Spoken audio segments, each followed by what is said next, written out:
আগামীকাল রামনবমী, সেই উপলক্ষে ইসলামপুরে বিশ্ব হিন্দু পরিষদের পক্ষ থেকে এক সাংবাদিক সম্মেলন করা হয়। এই সাংবাদিক সম্মেলন অনুষ্ঠিত হয় জীবন মোড় জুনিয়র হাই স্কুল ময়দানে। আগামীকাল ইসলামপুর স্টেট ফার্ম কলোনি থেকে শোভাযাত্রা শুরু হয়ে জীবন মোড় জুনিয়র হাই স্কুল ময়দানে এসে শেষ হবে। সেখানে প্রসাদ বিতরণ করা হবে। বিশ্ব হিন্দু পরিষদের পক্ষ থেকে আজ এক সাংবাদিক সম্মেলন করে বিভিন্ন বিষয় নিয়ে আলোচনা করা হয়। Bureau report, big news Bangla. জয় শ্রীরাম। আজ বিশ্ব হিন্দু পরিষদের একটি সাংবাদিক বৈঠক।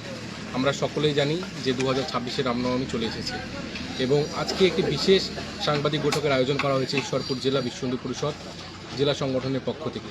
আমাদের মধ্যে উপস্থিত আছেন কলকাতা ক্ষেত্রের সামাজিক সমরসতা অভিযান প্রমুখ মাননীয় গৌতম সরকার মহাশয়।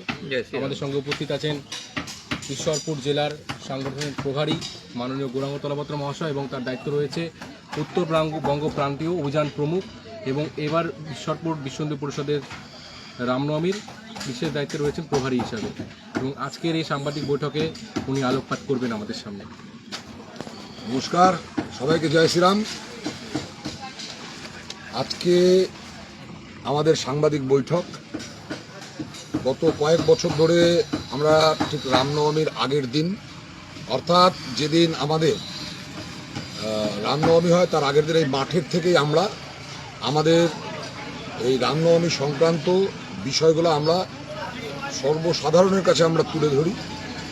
আগামীকাল যে রামনবমী, সেই বিষয়ে আজকের যে আমাদের মূল বিষয়, কতগুলো জিনিস যেগুলো আমাদের সমস্ত রাম ভক্তদের জানানোর জন্য, সেগুলোর মধ্যে আপনাদের আমি প্রথমেই জানিয়ে দিই, আমাদের রামনবমী করতে গেলে আমাদের কিছু অনুমতিপত্রের বিষয় থাকে, যেগুলো আমাদের সংবাদ মাধ্যমের মাধ্যম দিয়ে আপনাদের কাছে আমরা জানিয়ে দিই।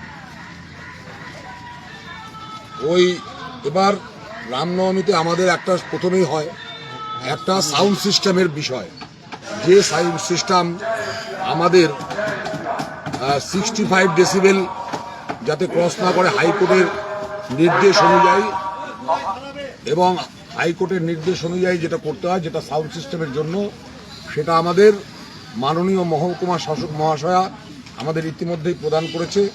আপনাদের মাধ্যম দিয়ে আমি সমস্ত সর্বসাধারণকে জানানোর চেষ্টা করছি, আপনারা আগামীকাল নির্ভয়ে আসুন রামনবমীতে।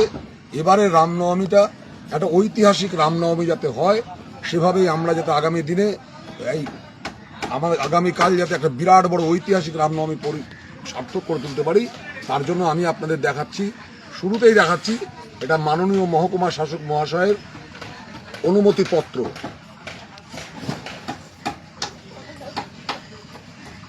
রামনবমী পরিচালনা করতে গেলে শোভাযাত্রার জন্য দীর্ঘদিন ধরে রয়েছে একটি পুলিশ লাইসেন্স, অর্থাৎ আমরা যে রামনবমীর র্যালিটা বের করি, সেই র্যালি করার জন্য আমাদের পুলিশ লাইসেন্স প্রদান করা হয় গত কয়েক বছর ধরে। এবছরও ব্যতিক্রম হয়নি। আগামীকাল রাতে পুলিশ লাইসেন্স আমার হাতে এসে পৌঁছেছে। সেই পুলিশ লাইসেন্সটাও আপনাদের মাধ্যম দিয়ে সর্বসাধারণকে দেখানোর জন্য আমি দেখাচ্ছি। এই হচ্ছে আমাদের পুলিশ লাইসেন্স, যে লাইসেন্স ছাড়া আমাদের সম্ভব নয় র্যালি বের করা। ইতিমধ্যেই আমার হাতে গতকাল রাতে এসে পৌঁছে গেছে। তো আগামীকাল, এবং পুলিশ লাইসেন্সের সাথে কিছু শর্ত আছে, যে শর্তগুলোর সাথে যা আছে, এবং সাথে আমাদের কিছু নির্দেশাবলী, যে নির্দেশাবলীগুলো আমরা রামনবমী শোভাযাত্রা পরিচালনা করার কারণ জন্য আমরা বিভিন্ন সময় বলি।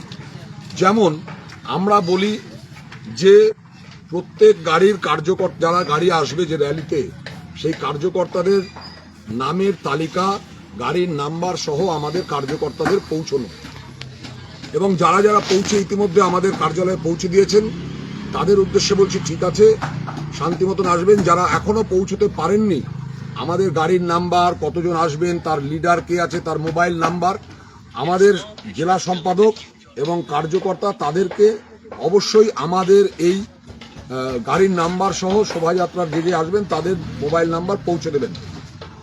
আমাদের যেখানে মাঠে গাড়ি ঢুকবে, অর্থাৎ যেখানে শেষ হবে, জীবন মোড় থেকে ডান দিকের যে রাস্তা, সেই রাস্তায় যেতে হবে। মাঠের দিকে কোনো গাড়ি প্রবেশ করবে না, মাঠে শুধু মানুষ পৌঁছবেন। আমাদের এখানে খিচুড়ি প্রসাদের আয়োজন তথা এখানেও রাম পূজনের ব্যবস্থা রয়েছে।